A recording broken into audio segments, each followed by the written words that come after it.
I'm concerned in speaking to this audience that you may find contentment theory lacking in scientific value, so let me reassure you. Adam Smith, our guide to modern-day capitalism, was a philosopher before an economist, and though touting the invisible hand of capitalistic progress and the market, championed the need for an impartial spectator to provide moral guidance to economic decision-making. Economists, philosophers, psychologists, and more recently biologists have pondered choice, rational and non-rational economic decision-making, prompting development of the fields of behavioral economics and more recently neuroeconomics. More recently again, psychologist Daniel Kahneman at Princeton was the 2002 Nobel Economic Laureate for behavioral finance and hedonic psychology, and in England, economist Richard Layard, director of the Centre for Economic Performance at the London School of Economics, authored this economic book called Happiness. Richard Thaler, professor of behavioral science and economics at the University of Chicago, is part of President Obama's economic team. I believe we need to define contentment theory-based non-economic factors which impact patient and physician flourishing and incorporate commitments to both in our discourse with our payers and legislators to invigorate our negotiations for the House of Medicine. So what have we done about this? Well, we have a charter on medical professionalism, and I want to review this with you for you to think about, as I find that it falls short in many ways of who we are and what we stand for. The charter was published in 2002 by the American Board of Internal Medicine Foundation, American College of Physicians, the American Society of Internal Medicine Foundation, and the European Federation of Internal Medicine. It has been endorsed by more than 100 professional associations, including our academy, and its requirements are incorporated in the objectives of neurology training programs. This charter characterizes professionalism as the basis of medicine's contract with society, and this is defined by three fundamental principles: patient welfare, patient autonomy, and social justice.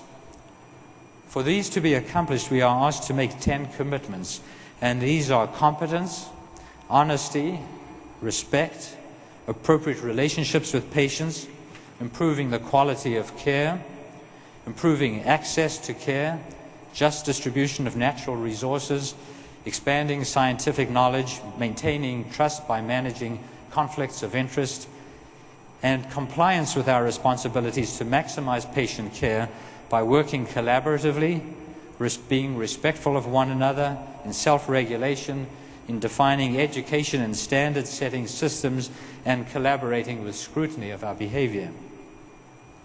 So we all strive to conform with these behavioral values. But does this document move you as a physician? It does not move me, and in fact leaves me a little cold and empty and uncomfortable. The Charter speaks meaningfully about our conduct, but it does not speak to me about my and our internal motivators or my soul embedded with our medical ethos, the single most important component of my professionalism. Our ethos resides at our junction with our society. We have developed various medical reimbursement systems before and since enactment of Medicare legislation in 1965. More recently, these have focused on the supply side by managed competition and the demand side by cost sharing, such as co-pays and deductibles. Neither has been sufficiently successful, and both have produced many and significant problems of their own. The pendulum is now swinging back to quality, and our planners are attempting to achieve this through pay for performance. Both pay for performance and evaluation and management coding are examples of the vulnerability of medical care delivery quality to isolated economic planning, and both provide opportunities for application of the concepts of physician and patient flourishing. Pay for performance is now used in many countries beyond the United States, including Canada, Germany, and England, where these objectives in England account for 25% of the pay of primary care physicians. Pay for performance incentivizes performance by increased or by decreased pay by individual physicians and institutions for achieving quality objectives determined by a third party to both the patient hospital and the patient-physician encounter. For example, denial of payment to hospitals for prolonged hospitalization caused by hospital-acquired urinary tract infections in catheterized patients has been successful in reducing this occurrence. We all clearly acknowledge the simple strength of this economic carrot and stick. But I am concerned that economic success with pay for performance for individual physicians may come at the cost of our internal satisfaction and drive, and may be detrimental to quality rather than additive. Motivation by payment alone can never equal the inspiration we derive from a sense of personal responsibility, nor can it ever color so broad a canvas. Physician work motivation includes our focus on our patients' needs first, our opportunity for creativity and workplace autonomy in our application of both science and our experience, and our drive to achieve our peer group's respect. I am concerned that when we are paid specifically for accomplishing some components of work we assume to be either routine or unimportant, that these other more significant drivers of our motivation may fade. Like so many other workers, we may shed our belief that good work is anticipated. The character values encouraged by our inner drive for growth, competence, and self-actualization, so necessary when competing for medical school entry and completion, may be squandered. Evaluation and management's failure to codify quality is a contradiction as we introduce pay for performance and speak of our need to practice evidence-based medicine. In the late 1980s, William Shao, professor of economics at the Harvard School of Public Health, defined the resource-based relative value scale, or RBRVS, and E&M coding was developed in response by the American Medical Association to provide a measurable comparison of the work product during the patient-physician interaction, primarily for reimbursement purposes. Most renditions of the electronic health records soon to be mandated for us are similarly focused. Incorporation of E&M into our daily work has required us to shift our focus, or at a minimum to add to our focus less relevant detail.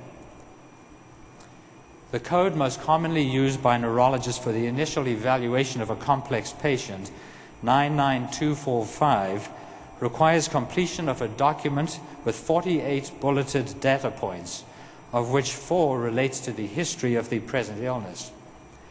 All physicians, and not only those of us in cognitive fields, recognize that acquiring this history is the major determinant of the quality of the patient-physician relationship and of the value of initial and all subsequent care.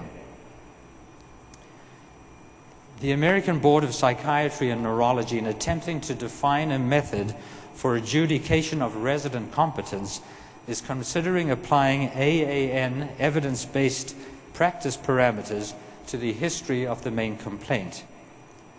We need to ask, when finalized, could this fully fleshed out concept become a meaningful part of E&M bullets and add value? In conferring heuristic, testing, and some clinical value, the practice parameter is a good start in the effort to restore value to E&M coding, but it isn't enough. It lacks differential diagnostic questions, and its inclusion risks further dilution of our workplace autonomy and poses the danger in taking too focused a history to listening for what is not said and to hearing the innuendo of what is said. It does not address the missing yet essential communication and relationship-building components of the patient-physician encounter.